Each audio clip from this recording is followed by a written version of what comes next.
Yes Koteswararao గారు, కొద్దిగా technical issue ఉందండి, మళ్ళీ వస్తాను. పాపారావు గారు, గల్ఫ్లో ఒక్కసారిగా యుద్ధ వాతావరణం నెలకొంది. ప్రపంచానికి ఎట్లాంటి సందేశం వస్తుంది ఈ యుద్ధ వాతావరణం నుండి?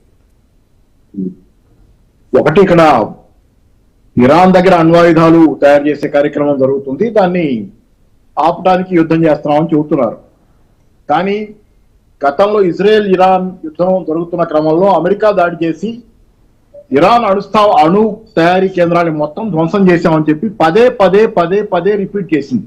అన్ని ధ్వంసం అయిపోయినాయి, ఇప్పుడేమి లేదు అక్కడ అని చెప్పింది. ఎన్నిసార్లు చెప్పింది న్యూక్లియర్ ప్రోగ్రామ్ మొత్తాన్ని ధ్వంసం చేశామని. మొన్న ఈ వారం బిగినింగ్ లో కూడా వైట్ హౌస్ స్పోక్స్మన్ చెప్పాడు, ఇదే మాట చెప్పాడు, ఏమీ లేదు అక్కడ, మొత్తం ధ్వంసం చేశాం ఇరాన్ అణు కార్యక్రమాలని.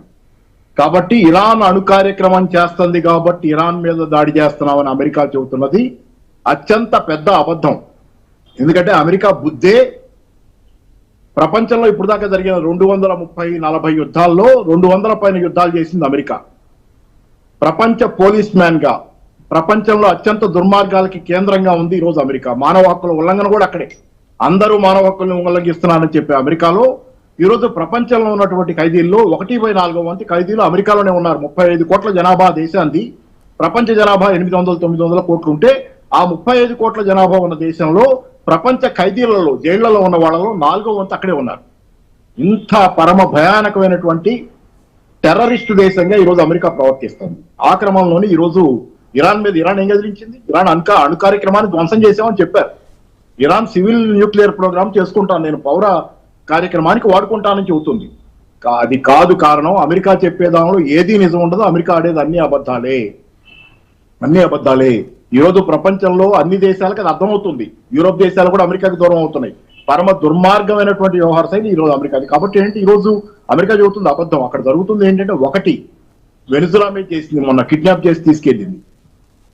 దానికి కూడా రకరకాల, అసలు వెనిజులాయిల్ మాదిరి వాడుకుంటానంటాడు. ఎంత బుద్ధిహీనుడు, ఎంత దుర్మార్గుడు. కాకపోతే ట్రంప్ వెనిజులా దేశంలో ఉన్న ఆయిల్ నాదంటాడు. ఎవరికైనా జ్ఞానం ఉన్నోడు అంటాడా? సరే, అక్కడ కిడ్నాప్ చేసి తీసుకెళ్లారు. తర్వాత భారతదేశాన్ని బెదిరించాడు. ఏమని?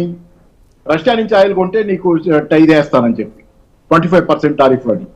అంటే ఎక్కడ ఈ టార్గెట్లు ఎక్కడ ఉన్నాయి? ఇరాన్ ఈరోజు ఆయిల్ దేశం. ఇరాన్ని కట్టడి చేయాలి, వెనిజులాని కట్టడి చేయాలి, రష్యా నుంచి ఆయిల్ ఫ్లోని భారతదేశానికో చైనాకో వెళ్లకుండా కట్టడి చేయాలి. పొద్దునే కోటేశ్వరరావు గారు వేరే ప్రోగ్రామ్ లో చెప్పారు, నేను ఆయన రిపీట్ చేస్తాను అంతే. ఇందాక మన కోటేశ్వరరావు గారు ఏంటంటే, ఆయన అన్నది చైనాకి ఆయిల్ అందకుండా చైనాకి ఎనర్జీని టైటన్ చేయటం ఒక కార్యక్రమం, దీనిలో ఒక భాగం. చైనాని ఏం చేయలేక దాని చుట్టూ దేశాలను నెమ్మదిగా నొల్లుకుంటా వస్తున్నాడు. చైనాని బలహీనపరచడానికి ముందుగా దాని మీదకి పోతే కుదరదు కాబట్టి చుట్టూ దానికి అనుకూలంగా దానికి ఆయిల్ సప్లై చేస్తున్న దేశాలు ఇట్లా ఇతరత్ర దేశాల మీద దాడులు చేస్తున్నాడు అనేది చెప్తున్నాడు. అది ఏంటంటే ఇది కార్యక్రమం. ఈరోజు ఇరాన్ మీద చేస్తున్న దాడి అనేది ప్రపంచం యావత్తు ఖండించాల్సిన దాడి, పరమ దుర్మార్గమైన దాడి. చాలా అంటే ఇది మాటల్లో వల్లించడానికి వీల్లేదు. వీళ్ళు చేస్తున్నటువంటి ఇజ్రాయెల్ కానీ ఇరాన్ కానీ అమెరికా కానీ చేస్తున్నది పరమ దుర్మార్గమైన వ్యవహారం. అక్కడ అమెరికాలో అణ్వాయుధాలు అనేది పచ్చి అబద్ధం. వాళ్ళకి అది ఆ స్థానికంగా ఇజ్రాయెల్కి అది కంటకంగా ఉంది, ఇబ్బందిగా ఉంది.